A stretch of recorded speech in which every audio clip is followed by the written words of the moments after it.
shine, this little light of mine. I'm gonna let it shine, this little light of mine. I'm gonna let it shine, let it shine, let it shine, let it shine.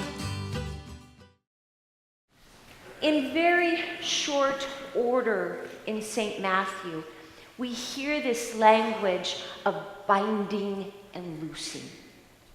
If we hear something in very short order back to back like that, it's because it means something and it is powerful and it is important.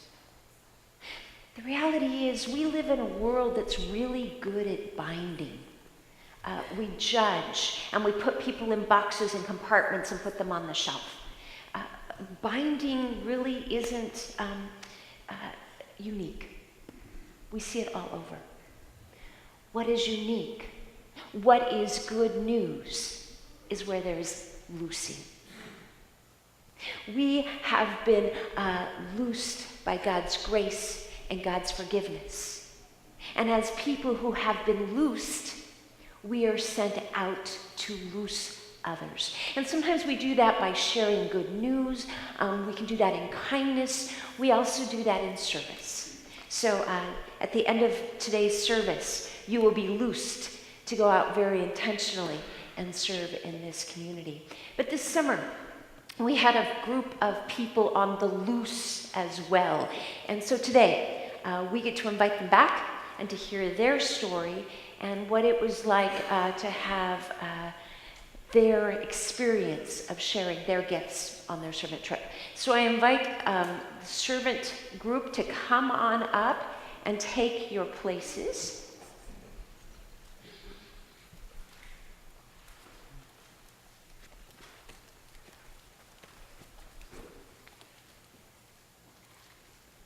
Coming on up. Oh, they're coming up slowly.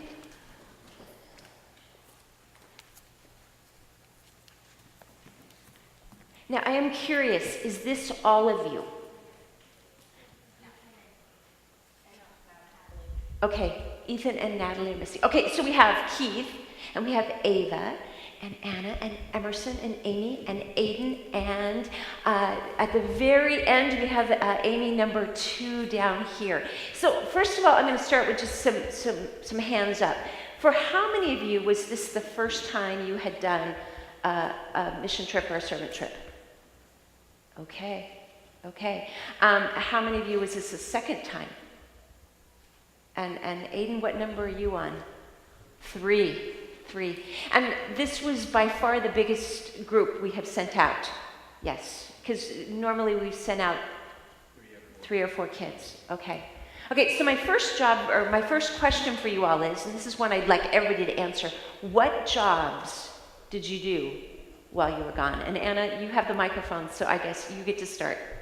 Well, I got to work at a day camp in Kellogg, which is like an hour away from the camp. Okay. So I got to work with children. Yes, and there's more to that story. Emerson, what job did you do? I did the same as Anna, just like a little bit more specific. I did the cooking class with the kids. Okay. Amy, what were you up to? I too helped with children, but I helped with the science class. All right. Aiden? I helped put siding on the side of a house. Excellent. And windows, right? Oh, and windows. Siding and windows. Excellent. I also was at the day camp. So. You were at day camp. Okay, I'm going to rush this back down the... Oh, you're going to... Okay, we have 2 more. Keith, what job were you up to? I changed toilet paper rolls, paper towels. I learned how to open up a sink and things like that. Oh, I put down the basketball nets and put them back up and things like that. I painted a house. Wow, so really diverse jobs. Okay, so now I understand did you all go with personal goals and objectives when you went? Or some of you did? Okay, so Anna, you went with some personal goals and objectives. What were they, and did you achieve them? So I don't like working with children. And my goal was to at least try and have fun with it. And so I did achieve that, but it was not fun some of the times. Okay. But you made peace with that, sort of, kind of? Sort of, kind of. Sort of, kind of. Okay. Anybody else have goals that they wanted to achieve? So I know I had a goal coming in, but I completely forgot what that was. But I'm pretty sure this was something like that. It was something, so I've worked with kids before, but not all that much. So I just really wanted to get like a herd of kids to really like me. Like, to get like a bunch of them that just really wanted to follow me everywhere. And I did. We went to a water park and there was like 6 kids just always climbing on me. Okay. Okay, so like Anna, I don't like working with kids. I'm awkward and I'm blunt, and I don't connect to them. But I kind of made it my goal to like get over my own internal challenge and like make their week, and I hope I met that goal. So. Which is very interesting, because that's really the whole point of servant activity, isn't it? That it's not really about what I bring, but good morning, but about for the other people. Excellent. Good. Amy, did I see you making motions, or Aiden, did you have a goal? Yes, she reminded me about one. Oh, good. What was your goal? There was a rock wall at the place we went to, and so my goal was to climb to the top of it, and so I did. So I did like 3 times. So. Okay, so was that a goal because it just looked so cool, or you were afraid of heights, or what? Last time I never got past the halfway up, and so this time I made it to the top, so it was good. Wow, growth. No, Ethan, we have not heard what your job was. So would you tell us what your job was? All right. I was the fire starter, quote unquote. I led all the Bible studies and, invited the people to lunch with us. And just talked about the Bible and encouraged people. Okay. And your service project? Well, we actually did several. First day we did wood cutting with a wood splitter, so it was easier. And then the second day we helped out with Aiden's project, actually. Okay, so you were siding and windows. Mm-hmm. And then the last day, I'm drawing a blank there. I forgot. Okay. I'll think of it later when it's not important. So did you make any goals or objectives for yourself? Yeah, I made a goal to be more open to strangers, because I'm really bad about talking to strangers. I can't just go up and talk to them. I have to work myself up to do it. And I think I'm definitely a lot better with that now. Very good. Okay, Keith handed me the questions, but there's going to be no surprises on this one.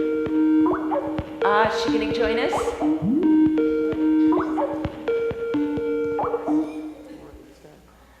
Natalie?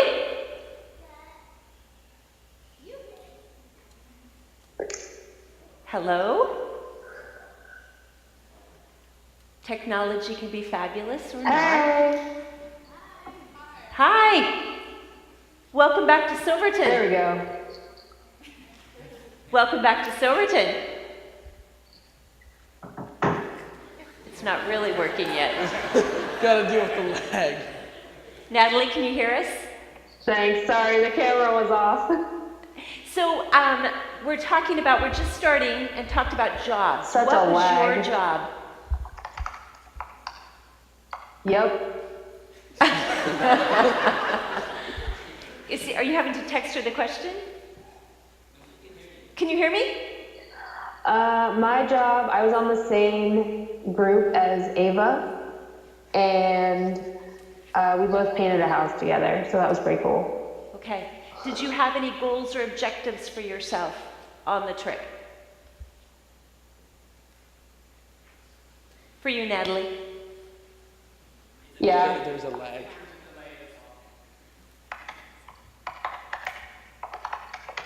What were your goals or objectives? I think she might be doing homework. My goal was to just learn more about myself and my relationship with God because I've really been struggling with that. Very good. So will you lead us off on the face of God? Did you have a face of God experience?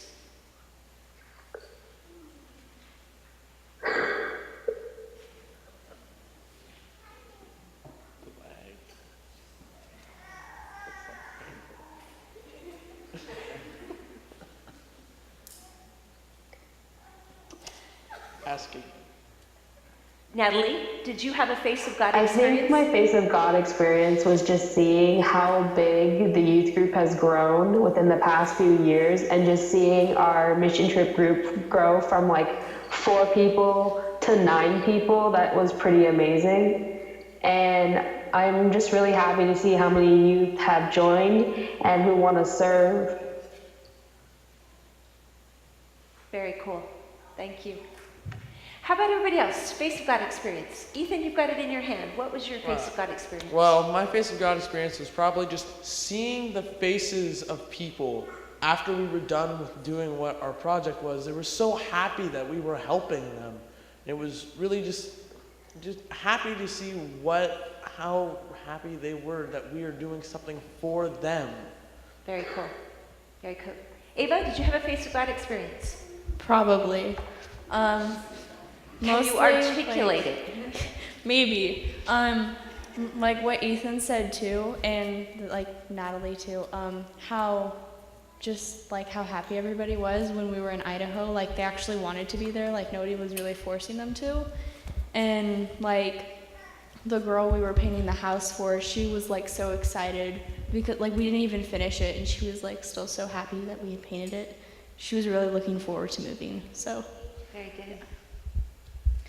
I would have to agree with Natalie, how big this youth group's gotten and how close we are, even though like James doesn't really come to youth group, but we're all like very connected. Cool. So as I said before, I was part of the cooking class, so I had an opportunity to talk with a lot of the kids and stuff. And this one kid was telling me, so the community we chose, the kids didn't have very much. And the kid was telling me the coolest thing he had, he didn't have a TV, a radio, anything like that. He had this knife that would heat up, and he could cut his butter really easily. And he was telling me that as if it was the coolest thing in the world. It just kind of broke my heart, just put me like, I should be more grateful for what I have, like, instead of thinking I want more and more, just be how he was and just excited with like what I have. Okay, mine's probably a little silly, but one of the days we were heading up to the school, and I just really didn't want to go. Like I was tired and probably really grumpy, and I just wanted to like stay at the camp and not do anything. But I was looking out the window, as I so often do, and I saw these like 3 ducks, and I felt like maybe they were just ducks, but like they felt like some kind of promise, like everything is gonna be okay. Just focus on the bright side, not only for your benefit, but for these kids, for the people around you. So, I mean, if that's not a sign from God, I don't know what is. For me, it was when we were helping out the guy. He just got the house, and so he was really excited. And so just seeing how excited he was that we were helping him and that the house we were doing was almost done, that was it. For me, it was watching these kids really grow, and some kids have gone on mission trips with us before, but the new kids too, and that our group really stood out because of how bonded and kind they were. And we even had a girl that wanted to join our youth group from that camp. So she was with us a lot, and we were just, welcoming. But these kids are exceptional in their maturity and kindness and the way they're growing up, and I'm just really proud of them. Yeah, they make me look good.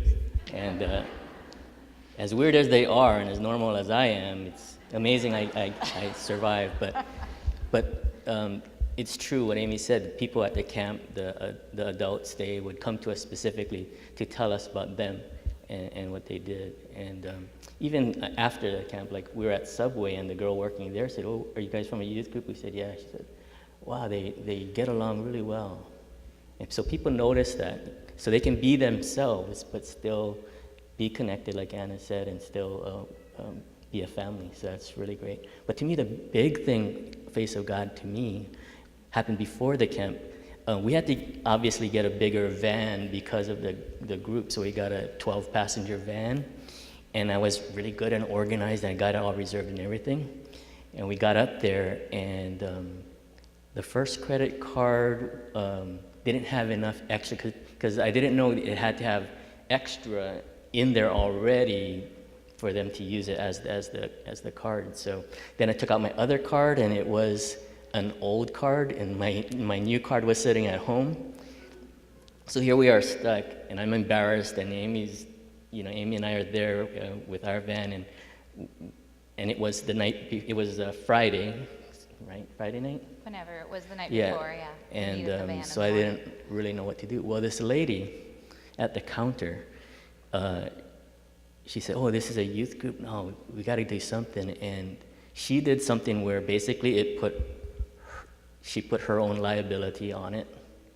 Wow. To cover, so that she could use my card number, but she would charge it after. But in the meantime, if I ran off with the van or something, she would have covered you. Yeah, she would have been the one to be liable. So as your pastor listening to you, one of the things that occurs to me is a lot of your stories are really about noticing. You know, Amy, it was about noticing the ducks. And it was about noticing this story about this kid with a knife that he could make hot and cut the butter. Noticing this woman who went out on a limb for you. It's a huge piece of the story, isn't it?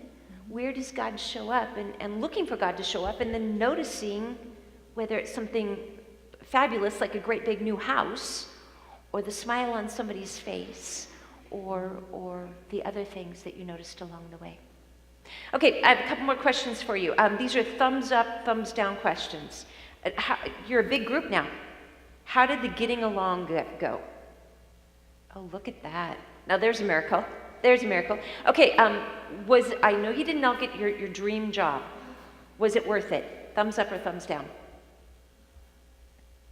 Oh, very good. Okay.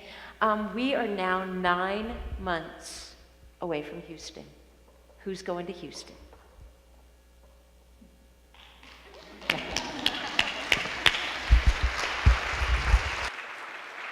Thank you very much.